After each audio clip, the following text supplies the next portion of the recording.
Welcome to Off the Record, talking real estate with Joe and Makayla. If you're interested in the Portland, Oregon real estate market and want the unvarnished inside scoop, you've come to the right place. Thanks for giving us a listen. Okay, welcome everyone. Thanks for joining us. Hello. Hello. How are you, Makayla? I'm doing well. It's Thanksgiving week, which might date us in a week, but that's okay. Vibes are high. Vibes are high, and here in the studio, it is full-on Christmas already. You went and skipped Thanksgiving, which you told me you would never do. I know, but it's a big week for our family, so it's going to be, every day is going to be unpredictable this week, so wow. I love to decorate on Friday after Thanksgiving, so I didn't think I was going to get that, so. Good call. Yep. We went full-blown Christmas, and I'm so happy about it. Way to go. Thanks. Way to go. It's a crazy time of year, isn't it? Mm-hmm. Real estate-wise, from Thanksgiving until the new year, it gets a little choppy. You know, some people are just full steam ahead. Other people are not. I've actually bought 2 or maybe even 3 houses in December in my lifetime. Interesting. Yeah. Huh. Yeah. Never bothered us to buy a home during Christmas time because, you know, that's just when we could do it. Yeah. It's a fun time of year, which brings us to our first segment.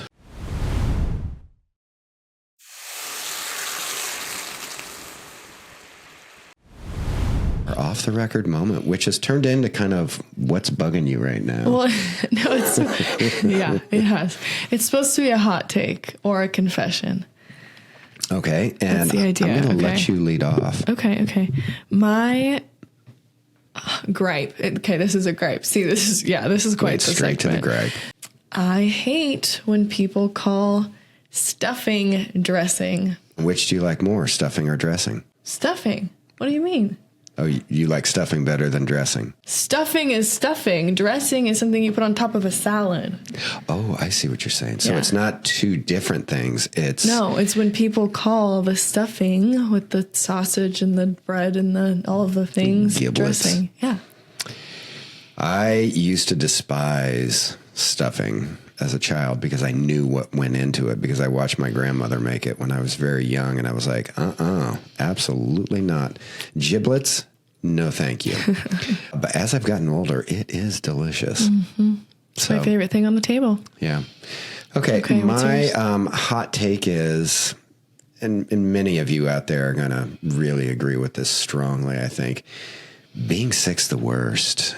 This is the longest I've ever been sick, and, you know, for those of you out there that follow our pod, you'll know that we've had a bit of a break here, and the cough button will get pushed more than once here during this podcast, but I've been sicker than a dog for about 2.5 weeks, and finally, and I'm in a place where I think I'm on the right trend, so we figured we better get a podcast in here before the holidays.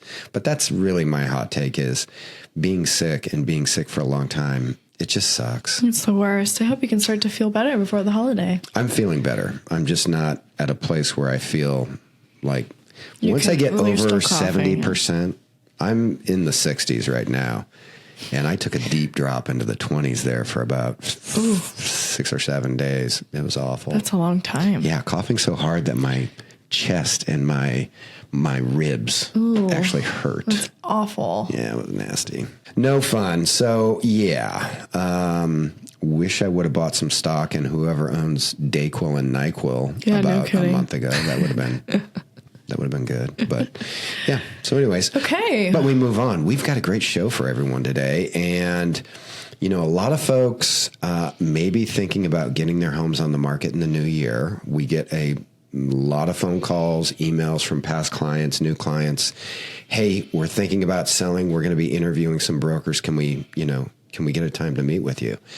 And we thought we'd preemptively just have a nice conversation about what it looks like to interview a broker and, you know, choose a broker. Yeah. Yeah.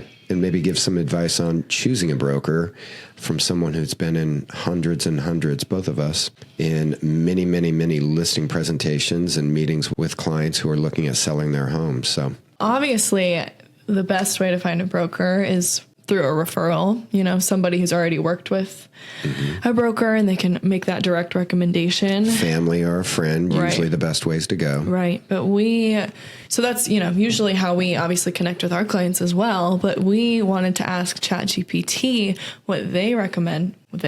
Is AI they?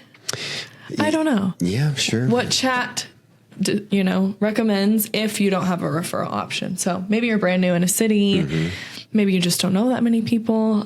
So we have some bullet points from chat. Yeah. And I think another thing to add is if you don't have someone that you've worked with in the past, 100% trust, interview 2 or 3. It's great to meet with one person, but sometimes you want to get a different viewpoint and really take a look at what your options are and really who you connect with. And so we'll talk about all those things. But where do you start your search if you do not have a referral, Makayla?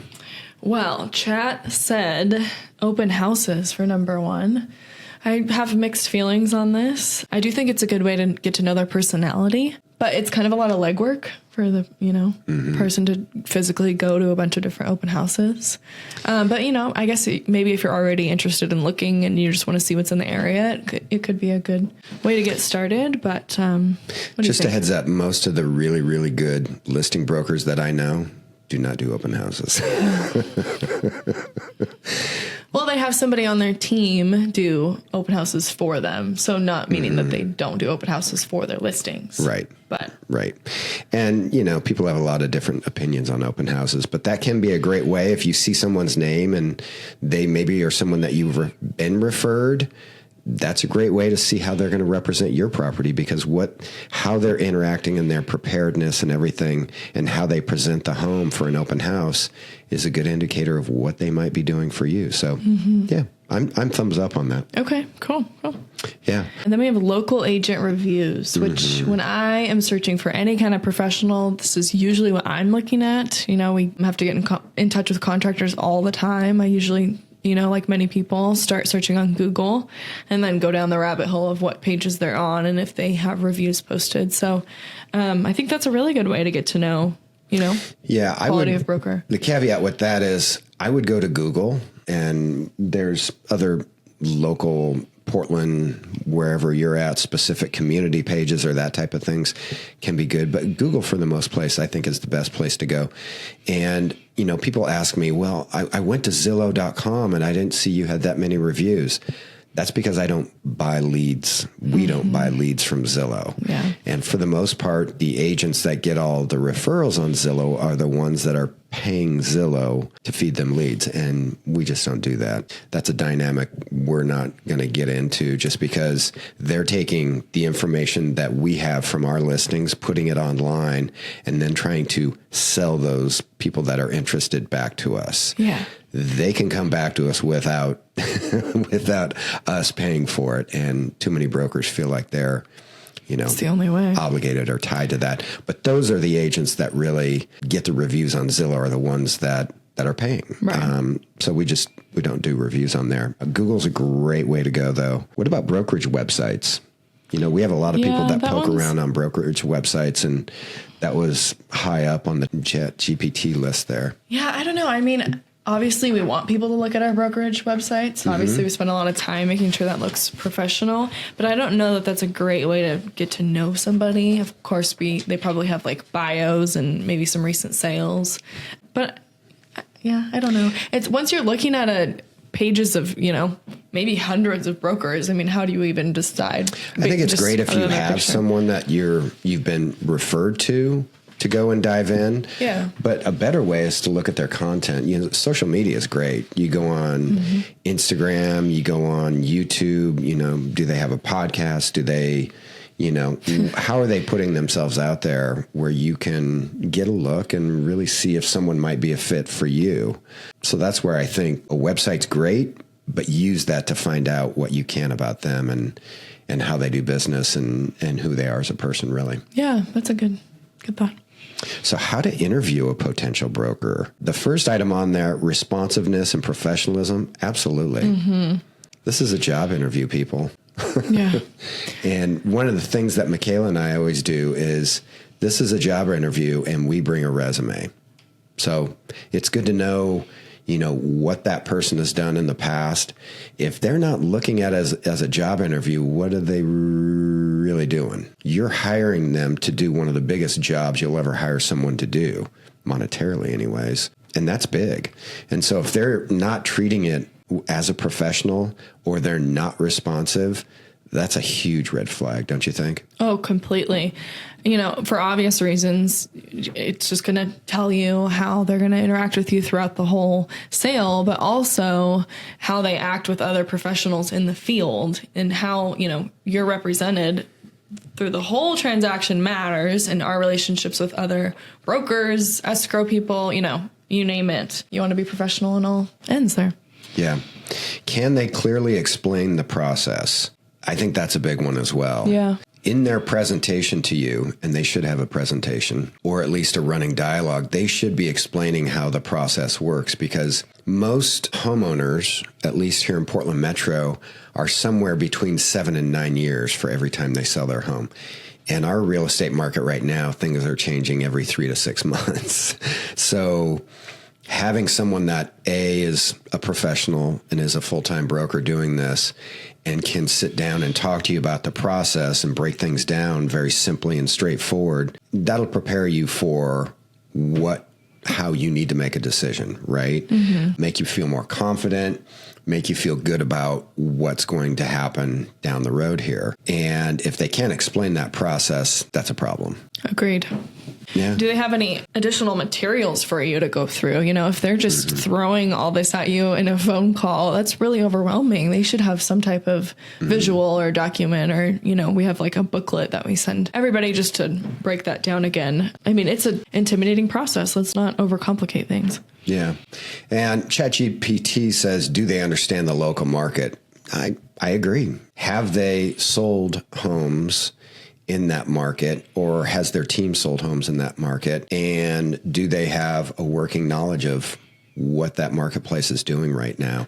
And that goes for everything from, did the home next door sell in the last 6 months or 12 months? That's one of the first things I look at when we prepare to go over to someone's house is, did one of the homes that they see every single day have a sign in the yard and just sell? If so, they're probably going to bring that up. Right. And you should probably know what that went for. Right. Oh, 1,000,000%. Yeah. Yeah. So, and the other thing is their neighborhood heating up? Is it on a little bit of a decline? What are the facts about where they're at, and being able to convey that in a way that shows that you're a professional? And also from the owner's point of view, if they're not able to answer those questions on what do you think about the local market, that's a problem as well. Agreed. That kind of leads us into what you should look for in a broker. That I think that's number one. Yeah. Can they answer? It's number one, but I also think it's number one. Yeah. Yeah. Can they answer questions about the Can they answer questions about the local market, the general market? How much homework are they doing about the numbers and the stats, but also the trends and those type of things? But I think the next one that GPT does here is a data-driven approach. Good brokers don't operate on vibes, is what they said, which is pretty good. I thought that was pretty good. It's really good. Yeah. There is a vibe you get, but it has to be based off of information that's real and factual. And the real value for a listing broker is when they can be in the mix of the business every single day, take the information and the data and process that. And that's what you'll never get out of AI or a Zillow algorithm or anything like that, is when you're living and breathing in that market every single day, you get to know exactly what's going on, right, and get to really anticipate or get a feel based on real numbers and real data that's happened. I think that's invaluable. Oh, yeah, 100%. Strong communication, Mac. That's a big one. This is like we said, an intimidating, vulnerable time. If your broker's taking half a day or a full day to get back to you and you're worried about something, that's going to take a toll. Yeah, it certainly is. And they should have an automated update process for you. It's not hard. Most of the MLSs have it. We have it here in Portland.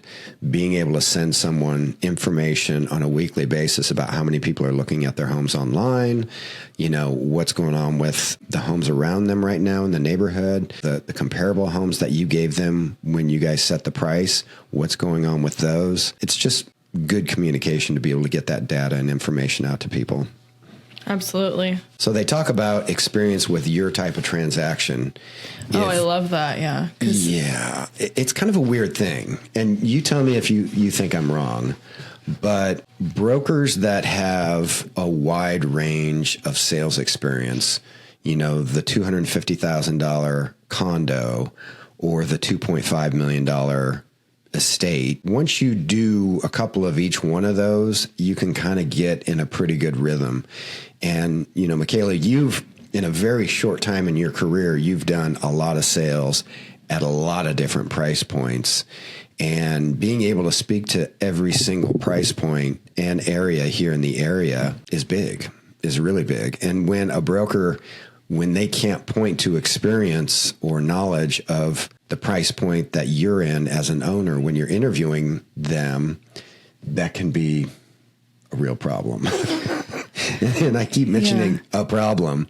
And that's what you don't want as a homeowner when you're hiring someone is if they just flat haven't done any work either in your area or that price range, how good a fit can they possibly be? Right.